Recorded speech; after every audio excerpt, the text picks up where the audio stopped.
আল্লাহ পাকের নবী যখন 40 বছর আমার রাসূলের, ওই সময়ে আল্লাহ পাক রব্বুল আলামিন আমার রাসূলের উপরে মহাবিশ্বয় কুরআন আল কারীম আল্লাহ পাক রব্বুল আলামিন আমার রাসূলের উপর অবতীর্ণ করেন। সুবহানাল্লাহ পড়েন।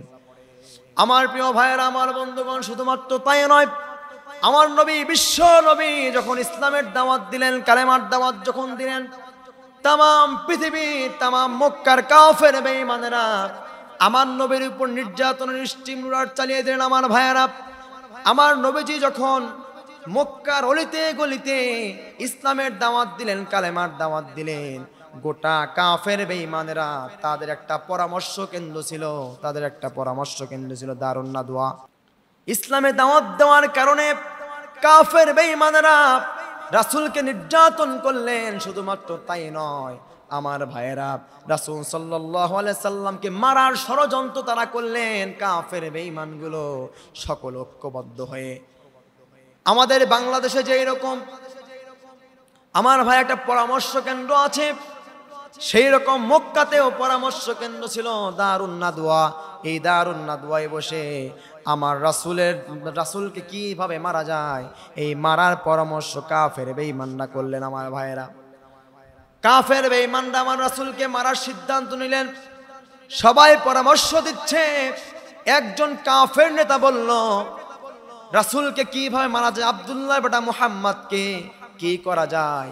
ইসলামের দাওয়াত তো কোনোভাবেই স্তব্ধ করে দেয় না, ইসলামের দাওয়াত তো কোনোভাবেই দেওয়া বন্ধ করে না, ইসলামের দাওয়াত তো কোনোভাবেই দেওয়া বন্ধ করে না। এইভাবে যদি আস্তে আস্তে সবাই যদি ইসলামের দাওয়াত দিয়ে সবাইকে যদি মুসলমান বানিয়ে ফেলে, তাহলে কাফের বেঈমানরা সবাই মুসলমান হয়ে যাবে।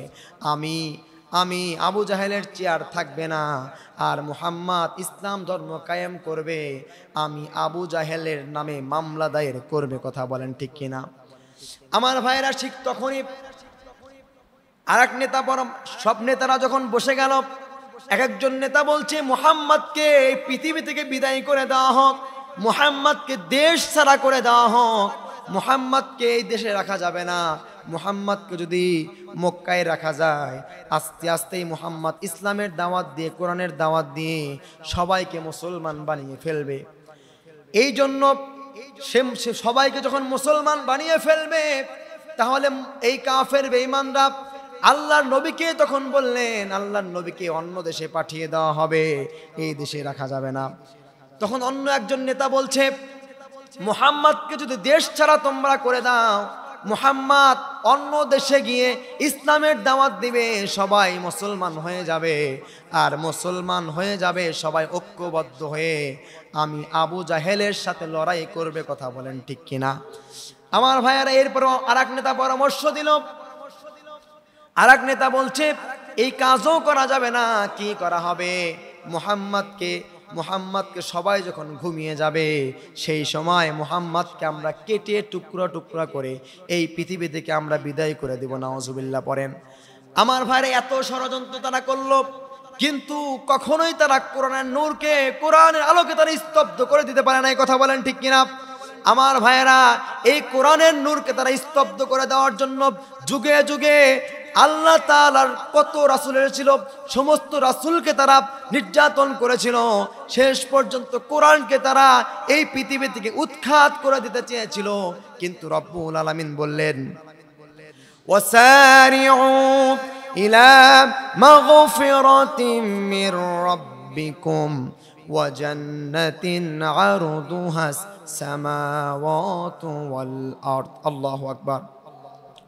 আল্লাহ পাক বললেন, এই কোরআনের নূরকে, কোরআনের আলোকে কাফের বেঈমানরা পৃথিবী থেকে উৎখাত করে দেওয়ার কত ষড়যন্ত্র করলো, কিন্তু পারেনি। আজও যারা ষড়যন্ত্র করবে, আল্লাহ পাক বলেছেন তারা কখনো ষড়যন্ত্র করে পার পাবে না। তাদেরকেও এই পৃথিবী থেকে বিদায় করে যিনি দিবেন তিনি কে? সে আল্লাহ এখনো আছে না নাই? আমার ভাইরা, সেই জন্য আমাদেরকে হুঁশিয়ার হতে হবে যে যুগে যুগে সবাই নির্যাতিত হয়েছিল, আমরা আলেমরা নির্যাতিত হব, কিন্তু নির্যাতনের যখন অতিমাত্রায় করবে, রাসূল পর্যন্ত বলেছিল মাতা নাসরুল্লাহ। কথা বলেন ঠিক কিনা? আল্লাহ পাক তখন বললেন, ইয়া রাসূলুল্লাহ আলা ইন্না নাসরুল্লাহি করিব, আমার সাহায্য অতি নিকটে। আল্লাহ আমাদেরকে সাহায্য করবেন ইনশাআল্লাহ। আজকে আপনাদের সামনে যে বিষয়টি আমি সিলেক্ট করেছি আলোচনা করার জন্য, আল্লাহ পাক আমাকে সুযোগ করে দিয়েছেন এবং কথা বলার তৌফিক যেন রব্বুল আলামিন দান করেন, সকলে বলি আমিন। সম্মানিত উপস্থিতি, ঈমানের অগ্নি পরীক্ষা, ঈমানের অগ্নি পরীক্ষা। আল্লাহ পাক রব্বুল আলামিন বলছেন, আম হাসিবতুম আন তাদখুলুল জান্নাতা ওয়ালাম্মা ইয়াতিকুম মাসালুল লাযীনা খালাউ মিন ক্বাবলিকুম। রব্বুল আলামিন বলছেন, আম হাসিবতুম আন তাদখুলুল জান্নাতা। রব্বুল আলামিন বলছেন, ও বান্দারা, তোমরা কি মনে করেছো, আম হাসিবতুম আন তাদখুলুল জান্নাত, তোমরা এমনিতেই তোমরা জান্নাতে চলে যাবো, এটা কি তোমরা মনে করেছো নাকি এমনিতেই জান্নাতে চলে যাবে? আজকে অনেক মানুষ আছে যারা মনে করে শুধু নামাজ পড়বো, আল্লাহর দরবারে সিজদা দেব, হক কথা যখন বলার সময় আসে তখন বলবো না, খারাপ দিকে যখন ইশারা দেয় গোটা পৃথিবীর মানুষগুলো যখন মানুষকে খারাপ দিকে নিয়ে যায়, ওই সময় ভালো দিকে নিয়ে যাওয়ার মানুষ খুঁজে পাওয়া যায় না। এমন সমাজের মানুষ আছে না নাই? আমার ভাইয়েরা, আমার বন্ধুরা, আল্লাহ পাক তারপরে বলছেন, ওয়ালাম্মা ইয়াতিকুম মাসালুল লাযীনা মিন ক্বাবলিকুম, তোমাদের আগে যারা ঈমান এনেছিল তাদের উপর, আল্লাহ পাকের উপর যারা তোমাদের আগে যারা ঈমান এনেছিল, আল্লাহ পাক বলছেন, অথচ তোমরা ঈমান আনো আর আগের লোকগুলো ঈমান এনেছিল, তারাও কিন্তু নির্যাতনের শিকার হয়ে পৃথিবী থেকে বিদায় নিয়েছে। আমার ভাইয়েরা, আমার বন্ধুগণ, আসলে আল্লাহ পাক বললেন, তোমরা জান্নাতে যাবা, শুধুমাত্র জান্নাতে যাইবা, শুধুমাত্র নামাজ পড়লে জান্নাতে চলে যাবা, রোজা করলেই জান্নাতে চলে যাবা, মসজিদে এসে তাসবিহ পাঠ করলেই যে জান্নাতে যাওয়া যাবে এমন কোনো কথা আছে নাকি? অথচ রব্বুল আলামিন বলেছেন, ও বান্দারা, সবচেয়ে সহজ পথ, জান্নাতে যাওয়ার সহজ পথ কোনটা? আল্লাহ পাক রব্বুল আলামিনের হাবিব বলেছেন। আল্লাহ পাকের হাবিবকে এসে সাহাবায়ে কেরাম প্রশ্ন করলেন, ইয়া রাসূলুল্লাহ, ইয়া হাবিবাল্লাহ, হুজুর, জান্নাতে যাওয়ার সবচেয়ে সহজ পথ কোনটা? আল্লাহর হাবিব বললেন, ও আমার সাহাবারা, জান্নাতে যাওয়ার সবচেয়ে সহজ পথ ওয়াজাহিদু ফিল্লাহি হাক্কা জিহাদি, এই পৃথিবী থেকে চলে যাওয়া, এই পৃথিবী থেকে চলে যাবা, যদি বান্দা জিহাদ করতে পারো, যদি শহীদ হয়ে যাও, শহীদ হলে অল্পতেই আল্লাহর জান্নাতে চলে যাওয়া যায়। কথা বলেন ঠিক কিনা? আমার প্রিয় ভাইরা, আজকে নামাজে রস করলে সমস্যা হয় না, রোজা রস করলে সমস্যা হয় না, যখন জিহাদি ফিসাবিলিল্লাহ আলোচনা করা হয় ওই সময় সমস্যা আছে না নাই? আমার ভাইরা, সেই জন্য আমরা শুধু নামাজ রোজার মধ্যে সীমাবদ্ধ থাকবো না। হ্যাঁ, নামাজ রোজা ফরজ এগুলো আমাকে করতেই হবে, কিন্তু জিহাদের ময়দানে যে আমাদেরকে যেতে হবে। আমার ভাইয়েরা, যখন জাতির সবচেয়ে খারাপ সময়, তখন আপনি মুসলমানকে হেরিকেন লাগিয়ে খুঁজে পাওয়া যায় না। ওই রকম মুসলমান হওয়ার চেয়ে না হয় ভালো। কথা বলেন ঠিক কিনা? মুসলমানদেরকে মুসলমানের দুর্দিনে খুঁজে পেতে হবে, তবে বুঝলাম মুসলমান। আমার প্রিয় ভাইয়েরা, আল্লাহ পাক রব্বুল আলামিন বলছেন, মাসাতহুমুল বাসাউ ওয়াদ-দাররাউ ওয়াযুলজিলু হাত্তা ইয়াকুলার রাসূল। আল্লাহ পাক বলছেন, তোমাদের উপরে যারা, তোমাদের আগে যারা ঈমান এনেছিল, যারা কোরআনের হক দাওয়াত দিয়েছে, আল্লাহ পাক বললেন, মাসাতহুমুল বাসা ওয়াদ-দাররা, তাদের উপরে নেমে এসেছিল কষ্টের ক্লেশ, বিপদ, মুসিবত, তাদের উপরে নেমে এসেছিল। আমার ভাইয়েরা, শুধুমাত্র তাই নয়, এমনকি সমকালীন রাসূল আল্লাহ পাক বলছেন, আল্লাযীনা আমানু মা'না, এবং তার সাথে যারা ঈমান এনেছিল, রাসূল ঈমান এনেছিল, রাসূলের অনুসারীরা যারা ঈমান এনেছিল, তৎকালীন সময়ে এদের উপরে নির্যাতনের স্টিম রোলার চালিয়েছিল কাফের বেঈমানরা। কথা বলেন ঠিক কিনা? আমার প্রিয় ভাই, এই সম্পর্কে রব্বুল আলামিন পৃথিবীতে যুগের পরে যুগ, বছরের পরে বছর রব্বুল আলামিন অসংখ্য নবী রাসূল প্রেরণ করে দিয়েছেন। আমার ভাইয়েরা, শেষ নবী আসার পরে নবী আসার দরজা কিন্তু বন্ধ হয়ে গেছে। কথা বলেন ঠিক কিনা? আল্লাহর নবী আসার পূর্বে যুগে যুগে আল্লাহ পাক রব্বুল আলামিন অসংখ্য নবী রাসূল প্রেরণ করেছিলেন।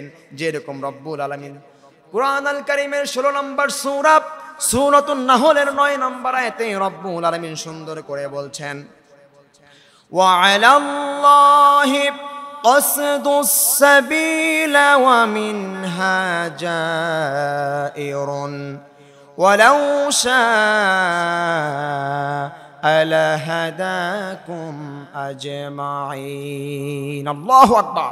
আল্লাহ পাক রব্বুল আলামিন বলছেন ওয়া আলাল্লাহি qasdus sabila, রব্বুল আলামিন বলছেন আর যেখানে বাঁকা পথ রয়েছে, রব্বুল আলামিন যুগের পরে যুগ আল্লাহ তাআলা নবী প্রেরণ করেছেন। কখন নবী প্রেরণ করলেন? আল্লাহ পাক যখন নবী প্রেরণ করেন ওই সময় অসংখ্য অগণিত বাঁকা পথ আছে না নাই? আজকে আমাদের ভিতরে আমাদের মুসলমানরা যখন ভালো কাজ করতে যায় তখন রামেরা বাম দিক থেকে হাতছানি দেয় কি দেয় না? আছে না নাই? আমার ভাইয়েরা, তৎকালীন সময়ে নবী রাসূল যখন পৃথিবী থেকে বিদায় নিয়ে চলে গেল, যখন একজন নবী আসার পরে তিনি মানুষকে ইসলামের দাওয়াত দিলেন, দাওয়াত দিয়ে যখন মানুষ ইসলাম গ্রহণ করলো, করার পরে আমার ভাইয়েরা আস্তে আস্তে যখন ওই নবীটা ইন্তেকাল করলেন, করার পরে কিছুদিন পরে মানুষ আবার তারা বিচ্ছিন্ন হয়ে গেল, তারা আর মুসলমান থাকলো না, আস্তে আস্তে তারা বিধর্মীতে রূপান্তরিত হয়ে গেল। কথা বলেন ঠিক কিনা? আর আল্লাহ পাক ঠিক তখনই আল্লাহ পাক বলছেন যে ওই যেখানে সোজা পথ, আল্লাহ পাক যেখানে বাঁকা পথ রয়েছে, আল্লাহ পাক তখনই আলোর সন্ধান, আলোর দিশা, সোজা পথের দিশা আল্লাহ পাক দিয়ে দেয়। সুবহানাল্লাহ। আমার ভাইয়েরা, সোজা পথ কি এমনি এমনি পাওয়া যাবে? এমনি এমনি পাওয়া যাবে? আজকে গোটা পৃথিবীর মুসলমান নির্যাতিত, নিষ্পেষিত। কথা বলেন ঠিক কিনা?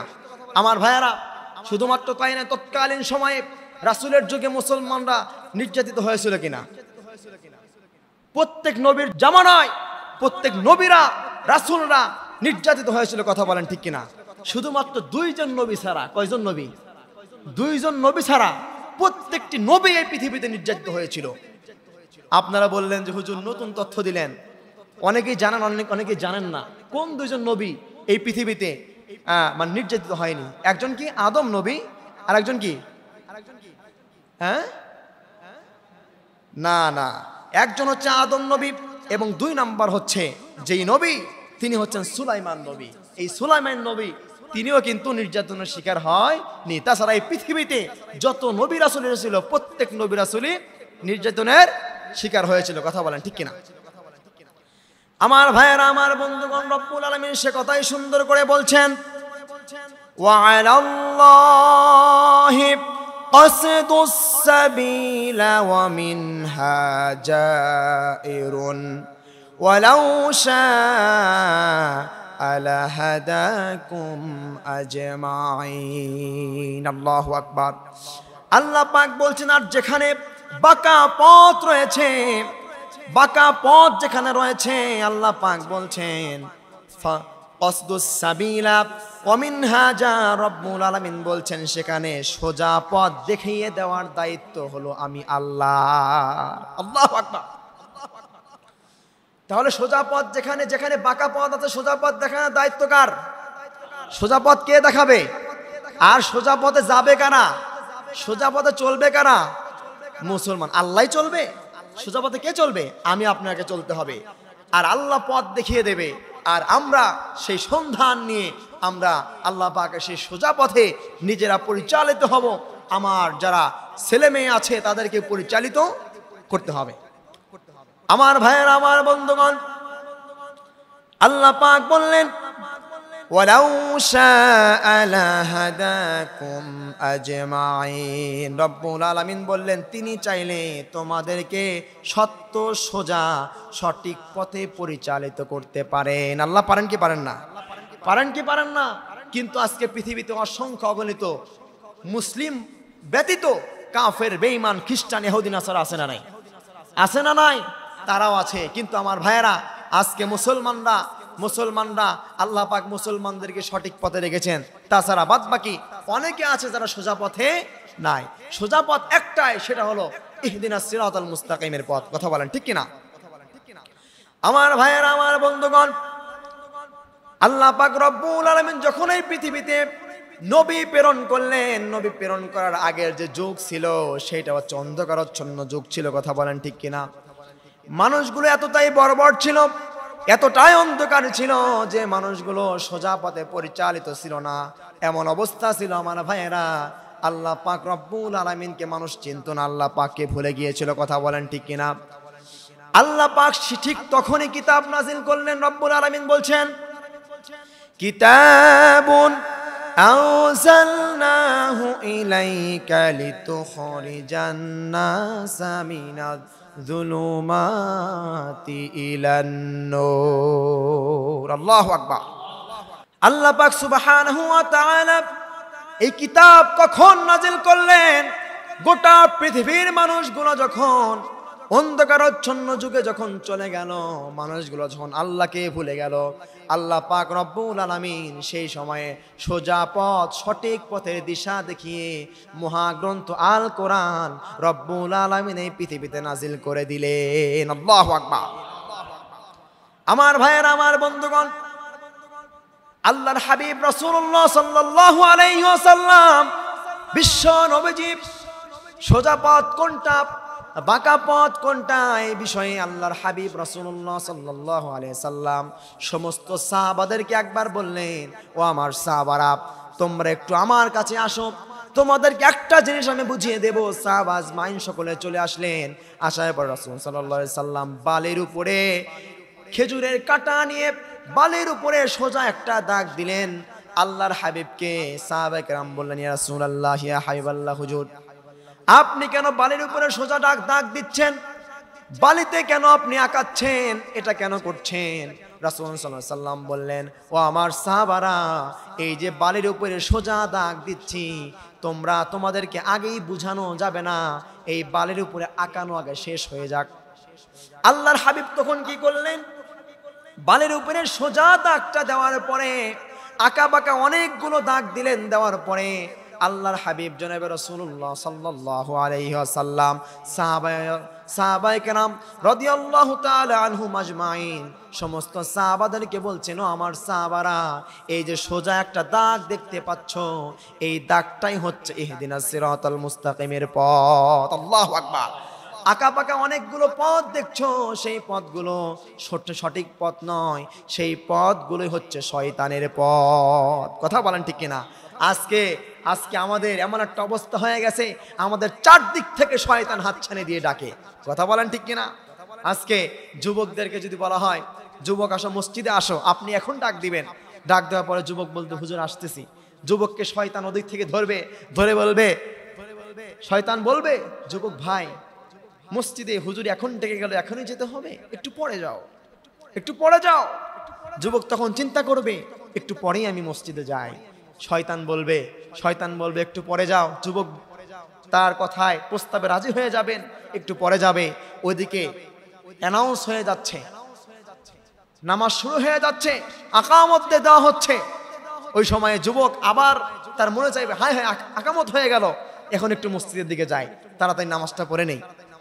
শয়তান আবার বলবে যে, ভাই এখনই যাচ্ছ, সমস্যা কি?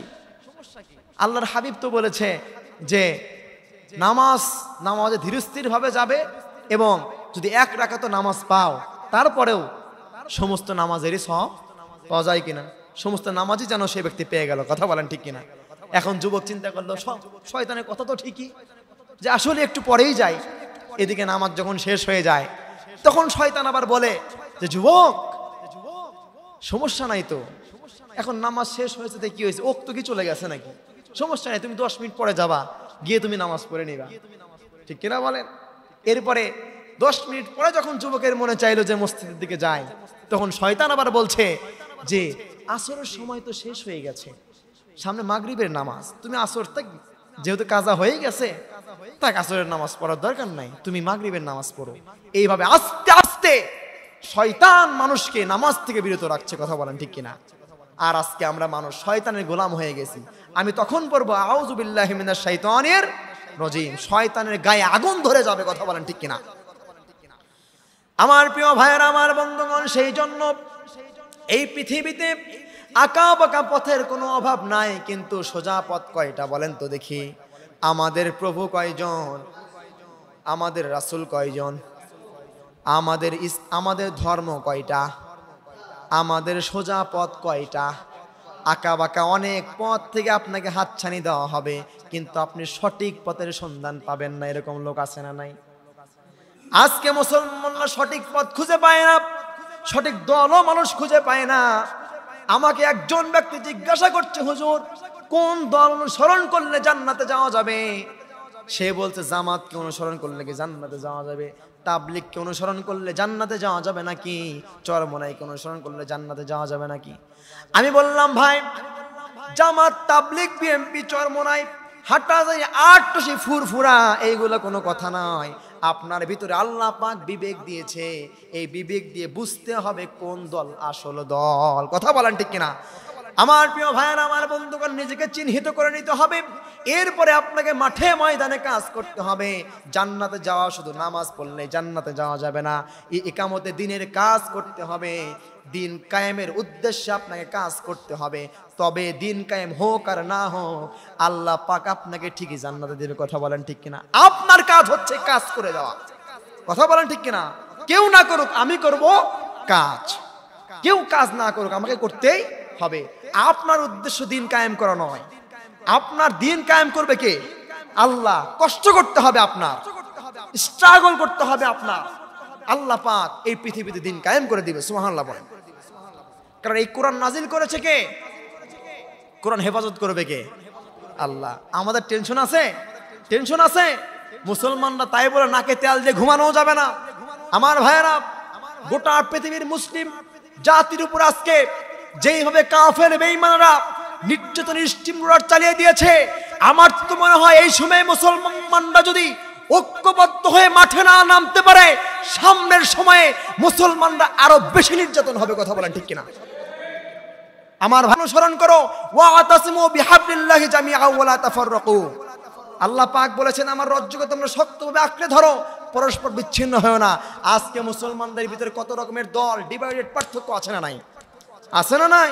যে যে দল করে সে মনে করে আমার দলই শ্রেষ্ঠ দল, আমি হক পথে আছি, বাকিরা সব বাতিল। ঠিক কিনা বলেন? আজকে মুসলমানদের উপরে আজকে এত নির্যাতন কেন? তার কারণ হচ্ছে আমরা ভাবি অমুক ভাই মার খাচ্ছে, খাক না, আমি তো খাইনি। 2 দিন পরে যে আপনিও খাবেন না, এর কোনো গ্যারান্টি দিতে পারবেন? যাই হোক আমার ভাইয়েরা, কাম টু মাই পয়েন্ট।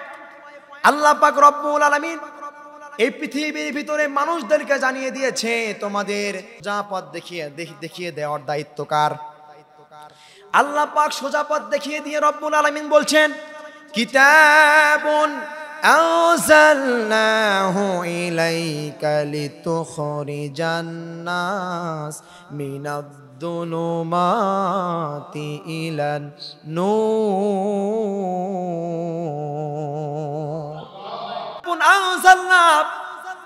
যখন গোটা পৃথিবীর মানুষগুলো যখন অন্ধকারচ্ছন্ন যুগে যখন চলে গেল, আল্লাহ পাক তখন কিতাবুন আনজালনা, আল্লাহ পাক যখন মহাবিশ্বের বিস্ময় আল কোরআনুল কারীম এই পৃথিবীতে অবতীর্ণ করে দিলেন। সুবহানাল্লাহ পড়েন। এই কোরআন সবচেয়ে সত্য গাইড বুক। কথা বলেন ঠিক কিনা? এই কোরআনের চাইতে সত্য কিছু এই পৃথিবীতে আছে? আছে আছে আছে। এই পৃথিবীতে কোরআনের চাইতে সত্য কোন কিতাব নাই। আমরা কোরআন নিয়ে, কোরআন দিয়ে আমরা নিজেদের জীবনকে পরিচালনা করব ইনশাআল্লাহ। পড়েন। আমার প্রিয় ভাইয়েরা, আমার বন্ধুগণ, এই দিন কায়েম করার জন্য আল্লাহ পাক রব্বুল আলামিন অর্ডার করেছেন, আমার বান্দারা তোমাদেরকে দিন কায়েম করতে হবে, দিন কায়েমের সংগ্রাম তোমাদেরকে করতে হবে। আল্লাহ পাক রব্বুল আলামিন সে কথা কোরআনুল কারীমের 42 নম্বর সূরা সূরা এর আল্লাহ পাক এই আয়াতের ভিতরে সূরার ভিতরে রব্বুল আলামিন সুন্দর করে বলছেন, শারা'a লাকুম মিনাদ-দীনি মা ওয়াসসা বিহি নূহান ওয়াল্লাযী। আল্লাহ পাক বলছেন, শারা'a লাকুম মিনাদ-দীনি মা ওয়াসসা বিহি নূহা। রব্বুল আলামিন বললেন, তিনি তোমাদের জন্য দিনের সেই সব নিয়ম কানুন নির্ধারিত করেছেন। আল্লাহ পাক দিনের সব নিয়ম কানুন নির্ধারিত করেছেন কোন কিতাবে? কোন কিতাবে? আল কোরআনে।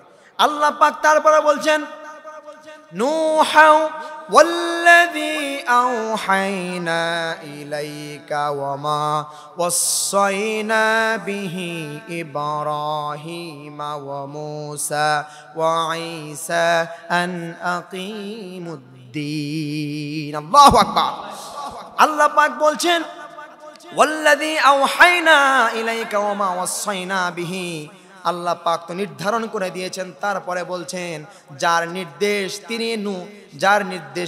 তিনি নূহ আলাইহিস সালামকে দিয়েছিলেন যার নির্দেশ দিয়েছেন কাকে নূহ আলাইহিস সালামকে নির্দেশ দিয়েছিলেন এখানে নূহের কথা আসছে যে আল্লাহ পাক নূহ আলাইহিস সালামকেও এই দিন কায়েমের নির্দেশ দিয়েছিলেন এবং রব্বুল আলামিন বলছেন ওমা ওয়াসাইনা বিহি ইব্রাহিমা আল্লাহ পাকে একই দায়িত্ব এই দিন কায়েমের দায়িত্ব দিয়েছিলেন ইব্রাহিমকে কাকে ইব্রাহিমকে ইব্রাহিমা ও মুসাকে কাকে মুসাকে ও ঈসাকেও একই রকমের দায়িত্ব দিয়েছিলেন আল্লাহ পাক রব্বুল আলামিন আয়াতে কারিমা কেন নাযিল করলেন রব্বুল আলামিন বলছেন আমার প্রিয় ভাইরা যে কথা বলতেছিলাম রব্বুল আলামিন কুরআনুল কারীমের 42 নম্বর সূরা সূরা 13 নম্বর আয়াতে রব্বুল আলামিন বলছেন শারা'a লাকুম মিনাদ-দীনি মা ওয়াসসা বিহি নূহান ওয়াল্লাযী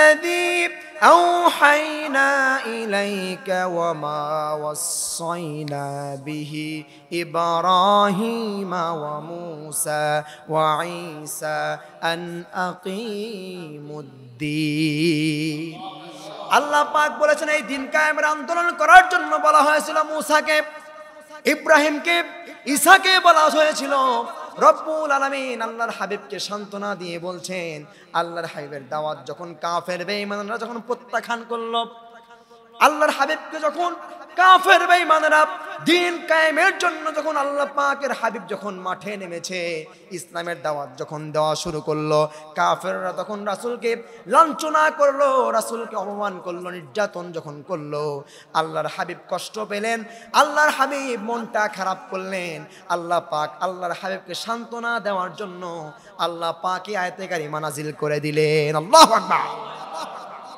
আল্লাহর হাবিবকে বুঝালেন এ রাসূলুল্লাহ আপনি দেখেন না ইব্রাহিম খলিল সে কি রকম কষ্ট করেছিল ঈসা নবী সে কি রকম কষ্ট করেছিল মুসা নবী সে কি রকম কষ্ট করে গিয়েছিল এই পৃথিবী থেকে আপনারও সেই রকম পিছু হওয়া যাবে না আপনাকেও সংগ্রাম করতে হবে জিহাদ করতে হবে কথা বলেন ঠিক কিনা আমার ভাইয়েরা মুসলমানরা বারবার মরে না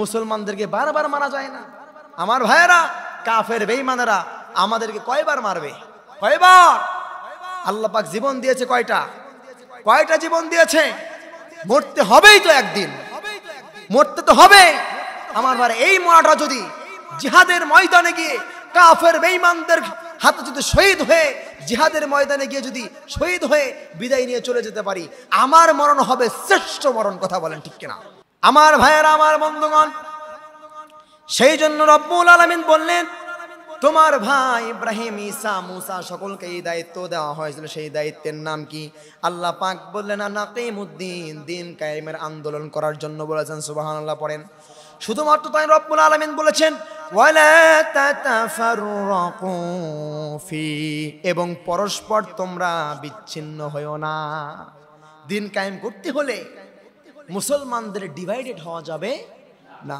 আজকে মুসলমানদের অবস্থা আমার ভাইয়েরা সেই 3 কোয়ার্টার প্যান্টের মতো কথা বলেন ঠিক কিনা আস্তে আস্তে মুসলমানদের ভিতরে পার্থক্য হতে হতে আজকে মুসলমানরা ছিন্ন বিচ্ছিন্ন হয়ে মার খায় কথা বলেন ঠিক কিনা আজকে মুসলমানদের সেই ফিলিস্তিনের উপরে আমার ভাই নির্যাতন চালানো হয় নির্যাতন স্টিম রোলার চালানো হয় গোটা পৃথিবীর মুসলমানরা চিন্তা করে আমাদের উপর তো গজব আসে নাই মিয়া তোমার উপরে গজব আসবে না গজব আসতে সময় লাগে তুমি একটা নৌকা বানাও আজকে তো অনেকেই নূহ নবীর নৌকার সাথে বর্তমান নৌকার তুলনা করে আছে না নাই এক খতিব সাহেব মসজিদে গিয়ে ওয়াজ করছে বুঝেন নাই মসজিদে গিয়ে ওয়াজ করছে ওই যে 5টা যেগুলা আছে মসজিদে গিয়ে আলোচনা করছে যে সেই কালে ছিল নূহ নবীর নৌকা আজকেও নৌকা এই 2 নৌকা খাপে খাপ মন্তাজের বাপ, দুই নৌকা মিলে গেছে।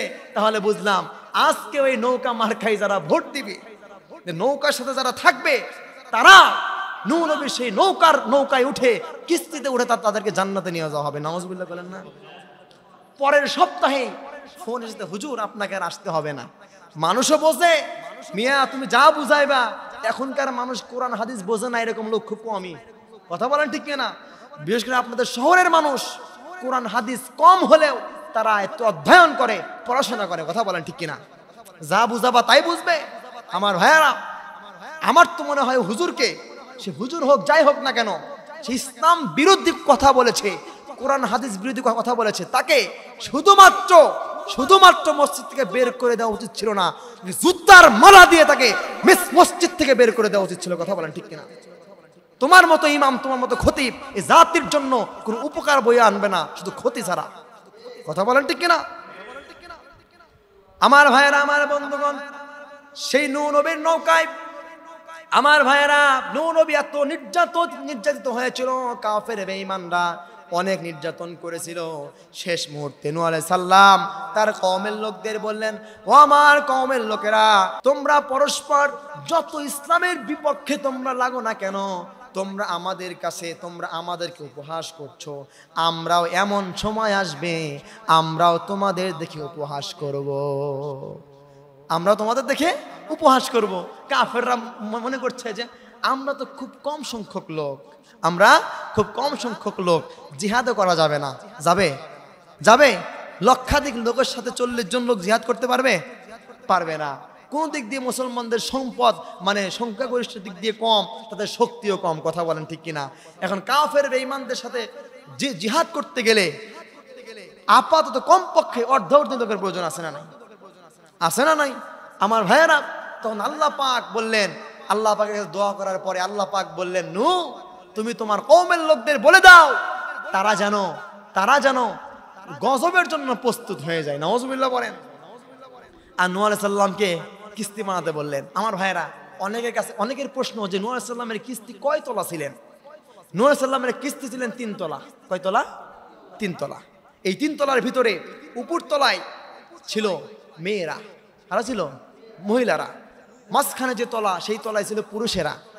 আর নিচে যে তলা ছিল, সেই তলায় ছিল জীবজন্তু, মানে হাঁস মুরগি।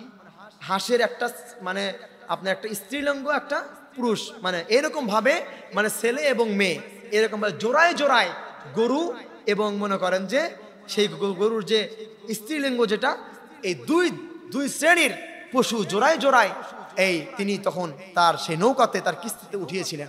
আমার ভাইয়েরা, যাই হোক, এই কিস্তি যখন বানানোর পরে আমার ভাইয়েরা, এই নৌকা যখন বানানো হলো, কাফের বেঈমানরা সংখ্যায় বেশি, তারা ইচ্ছা করলে কিন্তু অনেক কিছু করতে পারে, কিন্তু মুসলমানদের সংখ্যায় কম। নৌকা যদি ভেঙেও ফেলে, আল্লাহ ছাড়া বাঁচানোর মতো আর কেউ। কাফেররা তখন কি করলো? নূহ আলাইহিস সালামকে উপহাস করতে করতে এমন অবস্থা হলো, নূহ আলাইহিস সালামের নৌকাতে সকলে এসে পায়খানা করা শুরু করলো, তার নৌকাকে ল্যাট্রিনে রূপান্তরিত করলো। আমার ভাইয়েরা, হাজার কাফের বেঈমানরা এই নৌকাতে পোশাক পায়খানা করতে করতে এমন অবস্থা হয়ে গেল, এই নৌকা যখন পোশাক পায়খানা দ্বারা, মল মূত্র দ্বারা যখন উবাডুবা হয়ে গেল, আমার ভাইয়েরা, যখন ফিলাপ হয়ে গেল নৌকা, ওই সময়ে একজন বৃদ্ধ লোক তখন আসলো। এসে তখন ওই সময় আল্লাহ রাব্বুল আলামিন আবার একটা অসুখ দিয়েছিল কাফের বেঈমানদের। জলাশয়ের আগে, ভূমিকম্পের আগে, এক গজবের আগে আরেকটি গজব দিয়েছিল, সেটা হচ্ছে ছোঁয়াচা রোগ। সেই রোগের নাম হচ্ছে, আমার ভাইয়েরা, সেটা হচ্ছে কুষ্ঠকাঠিন্য রোগ। এই রোগটা ছোঁয়াচে রোগ। আপনার থেকে আপনার ছেলের হবে, তার থেকে তার ছেলের, তার থেকে তার ভাইয়ের, হয় কি হয় না? এরকম ছোঁয়াচে একটা রোগ ছিল আমার ভাইয়েরা। এই রোগে সকলেই আক্রান্ত হয়ে গেল। তারা যত রকমের ট্রিটমেন্ট সব করছিল আমার ভাইয়েরা, সব ডাক্তারকে দেখিয়েছে, ওষুধ খেয়েছে। যত দামি ওষুধ খায়, যত ভালো ওষুধ খায়, তত এই ছোঁয়াচা রোগ আরো বেড়ে যায়। আমার ভাইয়েরা, সেই সময়ে ওই মুরব্বী সকলেই দেখলো পায়খানা করতে গেছে নূহ আলাইহিস সালামের নৌকায়। আমি আর বসে থেকে কি করব, আমিও একটু পায়খানা করে আসি। নূহ আলাইহিস সালামের নৌকায় যখন এই লোকটা যখন পায়খানা করার জন্য যখন গেল, আমার ভাইয়েরা পা পিছলে নূহ আলাইহিস সালামের এই নৌকার ভিতরে যত মলমূত্র ছিল উবাডুবা, এই মলমূত্রের ভিতরে পা ফসকে এই লোকটি মলমূত্রের ভিতরে ডুবে গেল। নৌকায় তো অনেক মলমূত্র ছিল উবাডুবা। এখন সে নৌকা থেকে যখন উঠলো, কোন রকম ভাবে নৌকা থেকে ওঠার পরে বাড়িতে এসে যখন গা ধৌত করলো, ধোয়ার পরে আমার ভাইয়েরা তখন সে আয়নার সামনে গিয়ে দেখে আমার যে আগের চেহারা, সেই চেহারার চামড়া ছিল লুজ, চামড়া দেখি টাইট। কেমনে হলো, কেমনে হলো? কার কুদরত? আল্লাহ। যে আল্লাহ তোমাদেরকে ওইখানে পায়খানা করাইতে পারে, সে আল্লাহ তোমাদের ওই পায়খানা চেটে সাফ করাইতেও পারে। কথা বলেন ঠিক কিনা? আমার ভাইয়েরা, এই নূহ আলাইহিস সালামের নৌকায় পায়খানা করা ওই লোকটা যখন ভালো হয়ে গেছে, কুষ্ঠকাঠিন্য রোগ তো দূরের কথা, শরীরে একটা আঘাত নাই, শরীরে একটা ক্ষত চিহ্ন মাত্র নাই। সকালে ঘুম থেকে ওঠার পরে তাকে সব মানুষগুলো তাকে বলছিল, ভাই তোমার এই রোগ ভালো হলো কেমনে? কোটি কোটি টাকা খরচ করে রোগ ভালো করতে পারলাম না, তোমার রোগ কেমনে ভালো হলো? তখন তেনাকে বলছে যে ওই যে নৌকায় তোমরা পায়খানা করেছো, ওই নৌকায় আমি পা ফসকে পড়ে গিয়ে আমার এই উপকারটা হয়েছে। নৌকায় পা ফসকে পড়ে গিয়ে আমার এই উপকারটা হয়েছে। আমার ভাইয়েরা, তাহলে নৌকায় গিয়ে যে পা ফসকে যে পড়লো, পড়ার পরে ওই লোকটার উপকার হয়ে গেল। সব মানুষ শুনলো, শোনার পরে কাফের বেঈমানের নেতা কর্মী যারা আছে আমার ভাইয়েরা, সবাই জগ বালতি গ্লাস নিয়ে বদনা নিয়ে যার যার মতো দৌড়, যে ওই পানিতে ঝাঁপিয়ে পড়লো, মল মূত্র দিয়ে নিজের শরীরকে ভিজালো, আর হাজার হাজার লোক ভালো হয়ে গেল। সুবহানাল্লাহ। এখন শেষ মুহূর্তে এমন অবস্থা হয়ে গেল, নৌকায় এক ফোঁটা মুছেও পাবেন না, এক ফোঁটা এমন অবস্থা, চেটে চুটে সাফ করে, মানে বারবার কমপক্ষে 100-150 বার ওই নৌকা ধৌত করে তারা, আমার ভাইয়েরা, তারা গায়ে মাখলো, মালিশ করলো, সঙ্গে সঙ্গে সকলের রোগ ভালো হয়ে গেল। আর মুসলমানরা ওই সময়ে কাফেরদের উপহাস করলো। কি করলো? উপহাস করলো। আমার ভাইয়েরা, যে এরকম ভাবে কাফের বেঈমানরা মুসলমানদেরকে উপহাস করেছিল, সেরকম উপহাস নূহ আলাইহিস সালামের কি কওমের লোকেরাও উপহাস করলো। কথা বলেন ঠিক কিনা? আমার প্রিয় ভাইয়েরা, আমার বন্ধুগণ, যে কথা বলছিলাম, নূহ আলাইহিস সালামকে উদ্দেশ্য করে আল্লাহ পাক রব্বুল আলামিন বললেন, ক্বালাল মালাউ মিন কওমিহি ইন্না লানারাকা ফি দালালিম মুবিন। আল্লাহ পাক বললেন, ক্বালাল মালাউ মিন কওমিহি, তার সম্প্রদায় প্রধানরা জবাব দেয়, আমরা তো দেখতে পাচ্ছি তুমি সুস্পষ্ট গোমরাহিতে লিপ্ত হয়েছ। এই কথা বলছিল আমার ভাইয়েরা, যখন নূহ আলাইহিস সালাম যখন সবাইকে যখন বলল তোমাদের উপরে আল্লাহর গজব আসতেছে, ওই সময়ে নূহ আলাইহিস সালামের কওমের লোকদের কাফেররা বলল, তোমরা গোমরাহিতে আসো।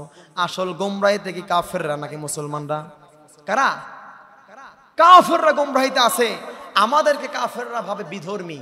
কিভাবে বিধর্মী? আমরা কাফেরদেরকে ভাবি বিধর্মী। ওরা এটাই বলেছিল আমার ভাইয়েরা, এই উপহাস করছিল। আর আল্লাহ পাক পক্ষান্তরে বললেন, হে নূহ, ক্বালা ইয়া কওমি লাইসা ফি দালালাতুন। আল্লাহ পাক বললেন, হে নূহ, তুমিও বলে দাও, হে আমার সম্প্রদায়ের ভাইয়েরা, আমি কোনো গোমরাহিতে লিপ্ত হই নাই। আল্লাহ পাকের সঠিক আদেশে আমি মানছি। কথা বলেন ঠিক কিনা? আমার ভাইয়েরা, এরপরে সাইয়েদনা ইব্রাহিম নবী, তিনি ওই পৃথিবীতে নির্যাতিত হয়েছিলেন এক আল্লাহর দাওয়াত দেওয়ার জন্য, এক কালেমার দাওয়াত দেওয়ার জন্য। সাইয়েদনা নূহ নবী যে এরকম আল্লাহ পাকের দাওয়াত দেওয়ার জন্য, কোরআনের দাওয়াত দেওয়ার জন্য, এক আল্লাহর ইবাদত করার জন্য ডাক দিয়েছিলেন, তিনি যে এরকম নির্যাতিত হলেন, ওই রকম ভাবে যখন ইব্রাহিম নবী যখন বললেন, ও আমার কওমের লোকেরা, তোমরা পড়ো লা ইলাহা ইল্লাল্লাহু ইব্রাহিমু খলিলুল্লাহ। ইব্রাহিম নবী যখন বললেন, ও আমার কওমের লোকেরা, তোমরা আল্লাহর দিনকে তোমরা মেনে নাও, আল্লাহর দিনকে তোমরা মানো, তোমরা এক আল্লাহর ইবাদত করো, তোমরা হাজার হাজার মূর্তির পূজা বাদ দিয়ে এক আল্লাহর ইবাদত তোমরা করো। ওই সময়ে সাইয়েদনা ইব্রাহিম নবীর উপরও নির্যাতনের স্টিম রোলার চালু হয়েছিল। কথা বলেন ঠিক কিনা? আমার ভাইয়েরা, যুগে যুগে প্রত্যেক নবী রাসূল নির্যাতিত হয়েছে, নিষ্পেষিত হয়েছে। আজকেও মুসলমানরা যখন হক দাওয়াত দেয়, আলেমরা যখন হক দাওয়াত দেয়, ওই সময়ও ওই আলেমদের উপরে নির্যাতনের স্টিম রোলার চালানো হয় কি হয় না? আমার ভাইয়েরা, শুধুমাত্র তাই নয়, আজকে মুসলমানরা গোটা পৃথিবীর মুসলিম জাতি নির্যাতিত, নিষ্পেষিত। তার একটা মাত্র কারণ হচ্ছে মুসলমানদের ভিতরে ঐক্য নাই। কথা বলেন ঠিক কিনা? আমি আজকে বলতে চাই, মুসলমানদের মৌমাছি থেকে শিক্ষা নেওয়া দরকার। আমার ভাইয়েরা, এই কথা কেন বললাম? আপনারা সকলে মাছি চেনেন, মৌমাছি চেনেন সকলে? মৌমাছি কি ঐক্যবদ্ধ হয়ে থাকে নাকি আলাদা আলাদা হয়ে থাকে? ঐক্যবদ্ধ কিনা? তারপরে আছে আর এক প্রজাতির মাছি, সেটা তো গুয়ে মাছি। কি মাছি? গুয়ে মাছি। এই গুয়ে মাছির স্বভাব কি জানেন? এই গুয়ে মাছি ভাতেও পড়ে, গুয়ে মাছি তরকারিতেও পড়ে, এই গুয়ে মাছি লাড্ডুতেও পড়ে, মিষ্টিতেও পড়ে, জিলাপিতেও পড়ে, পচা খাবারেও গিয়ে পড়ে। এই গুয়ে মাছির কোনো ধর্ম নাই। এই গুয়ে মাছি যখন যেটা পছন্দ হয় সেখানে গিয়ে পড়ে। কথা বলেন ঠিক কিনা? সেই জন্য দেখবেন আপনি নিজেই যখন ভাতে এসে পড়ে, একটা হলেও মরুক আর না মরুক থাপড় একটা দেন কিনা? গুয়ে মাছি মরুক আর না মরুক বাড়ি কিন্তু একটা ঠিকই মারি। কথা বলেন ঠিক কিনা? আজকে মুসলমানদের অবস্থা সেই রকম। আজকে আমাদের চরিত্র হয়ে গেছে গুয়ে মাছির মতো। আমরা ঐক্যবদ্ধ হয়ে না থেকে যার যার মতো ছিন্ন বিচ্ছিন্ন হয়ে কাজ করছি। সেই জন্য কাফের বেঈমানরা, তামাম পৃথিবীর কাফের বেঈমানরা মুসলমানদের উপরে নির্যাতন করে তারা মজা পাচ্ছে। আর যদি আপনি মৌমাছি থেকে আপনার শিক্ষা নেন, আপনি যদি মৌমাছির যে চাক, মৌচাকে যদি আপনি একটা ঢেল মারেন, একটা ঢেল ছুঁড়ে দেন, আমার ভাইয়েরা, একটা মৌমাছি ছুটে নাকি সবাই ছুটে যায়? যায় কিনা? যদি মৌচাকটা আপনি কেটে ফেলেন, এই মৌমাছি তখন একা একা ওখান থেকে উড়ে যায় না। মৌমাছিদের একটা মৌরানী থাকে, থাকে কিনা? এই মৌরানী যেদিকে যায়, তাদের লিডার যেদিকে যায়, তাদের কর্মীরা সবাই সেই দিকে যায়। আমার ভাইয়েরা, মৌমাছিকে ঢেল দিবেন, আপনাকে আস্ত রাখবে না। কথা বলেন ঠিক কিনা? আপনি ঢেল ছুড়বেন, আপনাকে ইন্ডিকেট করে সব মৌমাছিগুলো আপনাকে কামড়াবে। কথা বলেন ঠিক কিনা? সেই রকম ভাই মুসলমানদের ঐক্যবদ্ধ হতে হবে। কাফের বেঈমানরা মারবে কোথা থেকে? কাফের একটা কথা বলার সাহস পাবে না। কথা বলেন ঠিক কিনা? মৌমাছি থেকে যদি মুসলমান শিক্ষা নিতে পারে আমার ভাইয়েরা, তাহলে যেই রকম ভাবে মৌচাকে ঢেল দিলে মৌমাছি সকলে এসে আক্রমণ করে, আমরা মুসলমানরা আমাদের নবীকে নিয়ে, আল্লাহকে নিয়ে, আমাদের ধর্মকে নিয়ে কোন নাস্তিক বেঈমান গালি যদি দেয়, আমরা সকল মুসলমান মিলে তাদেরকে অ্যাটাক করতে পারবো। কথা বলেন ঠিক কিনা? আমার ভাইয়েরা, আমার বন্ধুগণ, তাহলে বুঝলাম যুগের পরে যুগ, বছরের পরে বছর যত নবী এসেছেন, যারা ইসলামের দাওয়াত দিয়েছেন, তারাই নির্যাতনের শিকার হয়েছেন। কথা বলেন ঠিক কিনা? আমার প্রিয় ভাইরা, আমাদের ভিতরে থাকতে হবে আল্লাহর ভয়। কিসের ভয়? আল্লাহর ভয় থাকতে হবে। আজকে মুসলমানদের ভিতরে আসল জিনিসটাই নাই। কার ভয় নাই? আল্লাহর ভয় নাই। মুসলমানদের ভিতরে যদি আল্লাহর ভয় থাকতো, তাহলে মুসলমানদের ভিতরে একটা দল হতো না, এত দল হতো না। আমার ভাইয়েরা, আমার বন্ধুগণ, যে কথা বলতেছিলাম, আল্লাহ পাকের নবী সাইয়েদনা ইব্রাহিম নবী যখন ইসলামের দাওয়াত দিলেন, ইসলামকে তিনি যখন পেলেন, আল্লাহ পাক যখন তার উপরে তাকে যখন আদেশ করলেন, ও ইব্রাহিম, আর এক মুহূর্ত চুপসে থাকা যাবে না। ইব্রাহিম, তুমি ইসলামের দাওয়াত দাও, কালেমার দাওয়াত দাও। ওই সময়ে কাফের বেঈমানেরা ইব্রাহিম নবীকে অগ্নিকাণ্ডে নিক্ষেপ করলো। কথা বলেন ঠিক কিনা? কত নির্যাতন করলো ইব্রাহিমকে। আমার ভাইয়েরা, আমার বন্ধুগণ, ইব্রাহিম নবীকে শুধুমাত্র অগ্নিকাণ্ডে নিক্ষেপ করা হলো না। কাফের বেঈমানরা বলল, ইব্রাহিম অতিমাত্রায় বেড়ে গেছে, আমাদের ধর্ম নিয়ে উল্টাপাল্টা কথা বলে, ইব্রাহিম আমাদের মূর্তিগুলোকে ভেঙে ফেলেছে, এই ইব্রাহিমকে আর রেহাই দেওয়া যাবে না। ইব্রাহিমকে চরকে বসিয়ে, ইব্রাহিমকে অগ্নিকাণ্ড বানিয়ে, ইব্রাহিমকে অগ্নিকাণ্ডের ভিতরে নিক্ষেপ করতে হবে। নাউজুবিল্লাহ পড়ে। ইব্রাহিম নবীকে যখন অগ্নিকাণ্ডে যখন নিক্ষেপ করলো, যার কেউ নাই তার কি আছে? কে আছে? মুমিনরা হতাশা হবে কিনা বলেন? মুমিনরা কি ভয় পাবে, হতাশ হবে? মুমিনরা কাউকে ভয় পাবে না, হতাশ হবে না।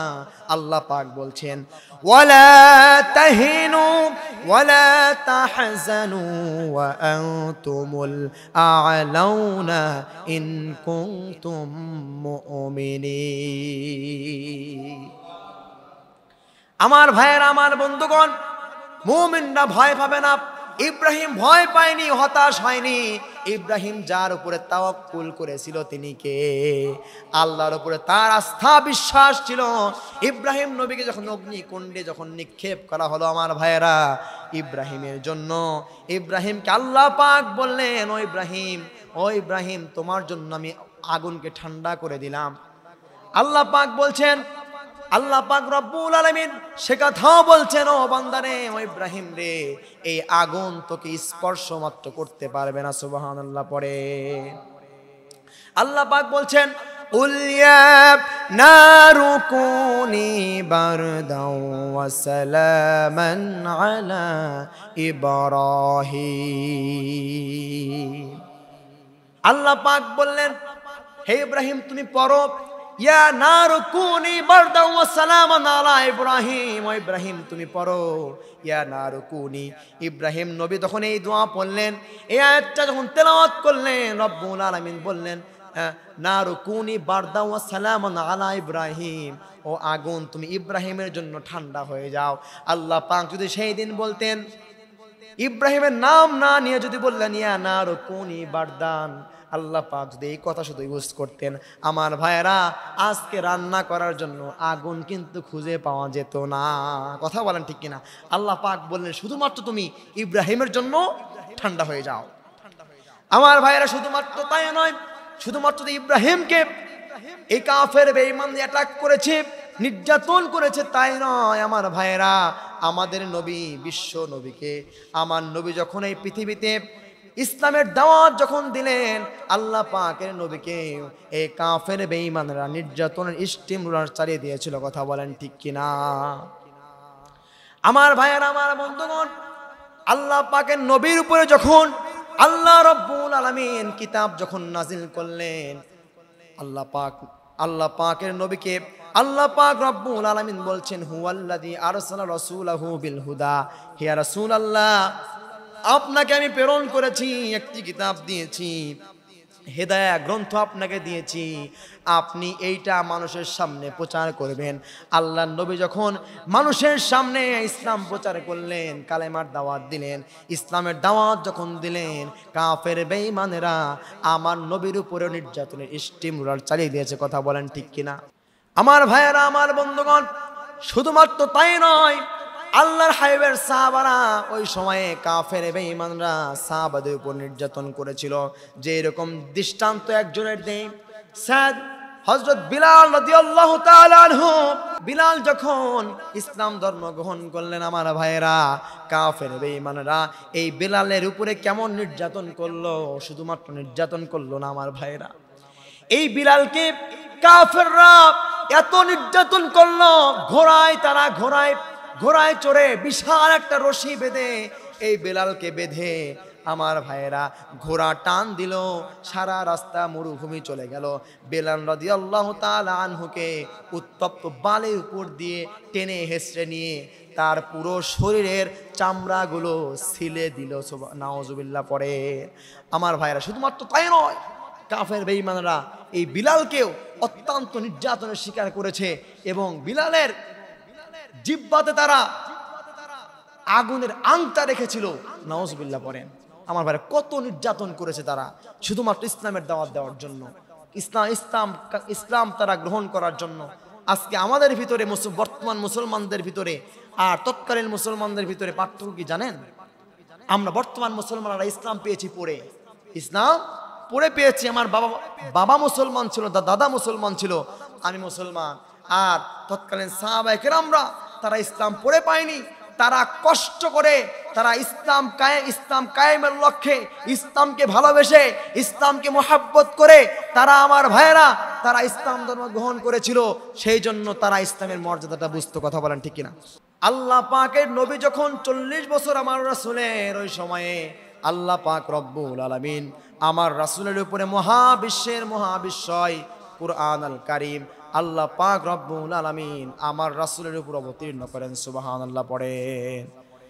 আমার প্রিয় ভাইয়েরা, আমার বন্ধুগণ, শুধুমাত্র তাই নয়, আমার নবী, বিশ্ব নবী যখন ইসলামের দাওয়াত দিলেন, কালেমার দাওয়াত যখন দিলেন, তামাম পৃথিবী, তামাম মক্কার কাফের বেঈমানেরা আমার নবীর উপর নির্যাতনের স্টিমুলার চালিয়ে দিলেন। আমার ভাইয়েরা, আমার নবীজি যখন মক্কার অলিতে গলিতে ইসলামের দাওয়াত দিলেন, কালেমার দাওয়াত দিলেন, গোটা কাফের বেঈমানেরা তাদের একটা পরামর্শ কেন্দ্র ছিল, তাদের একটা পরামর্শ কেন্দ্র ছিল দারুন নাদওয়া।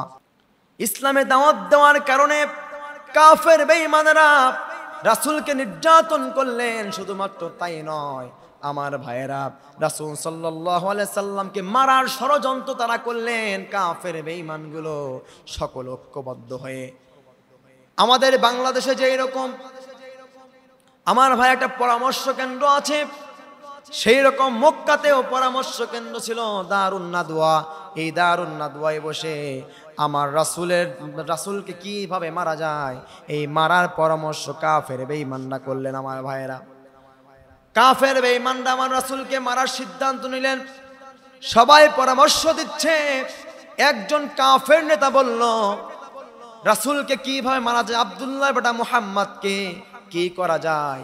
ইসলামের দাওয়াত তো কোনোভাবেই স্তব্ধ করে দেয় না, ইসলামের দাওয়াত তো কোনোভাবেই দেওয়া বন্ধ করে না, ইসলামের দাওয়াত তো কোনোভাবেই দেওয়া বন্ধ করে না। এইভাবে যদি আস্তে আস্তে সবাই যদি ইসলামের দাওয়াত দিয়ে সবাইকে যদি মুসলমান বানিয়ে ফেলে, তাহলে কাফের বেঈমানরা সবাই মুসলমান হয়ে যাবে। আমি আবু জাহেলের চেয়ার থাকবে না, আর মুহাম্মদ ইসলাম ধর্ম কায়েম করবে। আমি আবু জাহেলের নামে মামলা দায়ের করবে। কথা বলেন ঠিক কিনা? আমার ভাইয়েরা, ঠিক তখনই আরেক নেতা, সব নেতারা যখন বসে গেল, এক একজন নেতা বলছে, মুহাম্মদকে এই পৃথিবী থেকে বিদায় করে দেওয়া হোক, মুহাম্মদকে দেশ ছাড়া করে দেওয়া হোক, মুহাম্মদকে এই দেশে রাখা যাবে না। মুহাম্মদকে যদি মক্কায় রাখা যায়, আস্তে আস্তেই মুহাম্মদ ইসলামের দাওয়াত দিয়ে, কোরআনের দাওয়াত দিয়ে সবাইকে মুসলমান বানিয়ে ফেলবে। এই জন্য সে সবাইকে যখন মুসলমান বানিয়ে ফেলবে, তাহলে এই কাফের বেঈমানরা আল্লাহর নবীকে তখন বললেন, আল্লাহর নবীকে অন্য দেশে পাঠিয়ে দেওয়া হবে, এই দেশে রাখা যাবে না। তখন অন্য একজন নেতা বলছে, মুহাম্মদকে যদি দেশ ছাড়া তোমরা করে দাও, মুহাম্মদ অন্য দেশে গিয়ে ইসলামের দাওয়াত দিবে, সবাই মুসলমান হয়ে যাবে, আর মুসলমান হয়ে যাবে সবাই ঐক্যবদ্ধ হয়ে, আমি আবু জাহেলের সাথে লড়াই করবে। কথা বলেন ঠিক কিনা? আমার ভাইয়ারা, এরপর আরেক নেতা পরামর্শ দিল। আরেক নেতা বলছে, এই কাজও করা যাবে না। কি করা হবে? মুহাম্মদকে সবাই যখন ঘুমিয়ে যাবে, সেই সময় মুহাম্মদকে আমরা কেটে টুকরা টুকরা করে এই পৃথিবী থেকে আমরা বিদায় করে দেব। নাউজুবিল্লাহ পড়েন। আমার ভাইরা, এত ষড়যন্ত্র তারা করলো, কিন্তু কখনোই তারা কোরআনের নূরকে, কোরআনের আলোকে তারা স্তব্ধ করে দিতে পারে না। এই কথা বলেন ঠিক কিনা? আমার ভাইয়েরা, এই কোরআনের নূরকে তারা স্তব্ধ করে দেওয়ার জন্য যুগে যুগে আল্লাহ তাআলার কত রাসূলের ছিল, সমস্ত রাসূলকে তারা নির্যাতন করেছিল। শেষ পর্যন্ত কোরআনকে তারা এই পৃথিবী থেকে উৎখাত করে দিতে চেয়েছিল, কিন্তু রব্বুল আলামিন বললেন, ওয়াসারিউ ইলা মাগফিরাতিম মির রাব্বিকুম ওয়া জান্নাতিন আরদুহাস সামাওয়াতু ওয়াল আরদ। আল্লাহু আকবার। আল্লাহ পাক বললেন, এই কোরআনের নূরকে, কোরআনের আলোকে কাফের বেঈমানরা পৃথিবী থেকে উৎখাত করে দেওয়ার কত ষড়যন্ত্র করলো, কিন্তু পারেনি। আজও যারা ষড়যন্ত্র করবে, আল্লাহ পাক বলেছেন তারা কখনো ষড়যন্ত্র করে পার পাবে না। তাদেরকেও এই পৃথিবী থেকে বিদায় করে যিনি দিবেন তিনি কে? সে আল্লাহ এখনো আছে না নাই? আমার ভাইরা, সেই জন্য আমাদেরকে হুঁশিয়ার হতে হবে যে যুগে যুগে সবাই নির্যাতিত হয়েছিল, আমরা আলেমরা নির্যাতিত হব, কিন্তু নির্যাতনের যখন অতিমাত্রায় করবে, রাসূল পর্যন্ত বলেছিল মাতা নাসরুল্লাহ। কথা বলেন ঠিক কিনা? আল্লাহ পাক তখন বললেন, ইয়া রাসূলুল্লাহ, ইয়া রাসূলুল্লাহ, আলা ইন্না নাসরুল্লাহি করিব, আমার সাহায্য অতি নিকটে। আল্লাহ আমাদেরকে সাহায্য করবেন ইনশাআল্লাহ। আল্লাহ আমাদেরকে কবুল করুক। ওমা তাওফীক ইল্লা বিল্লাহ। আসসালামু আলাইকুম ওয়া রাহমাতুল্লাহ।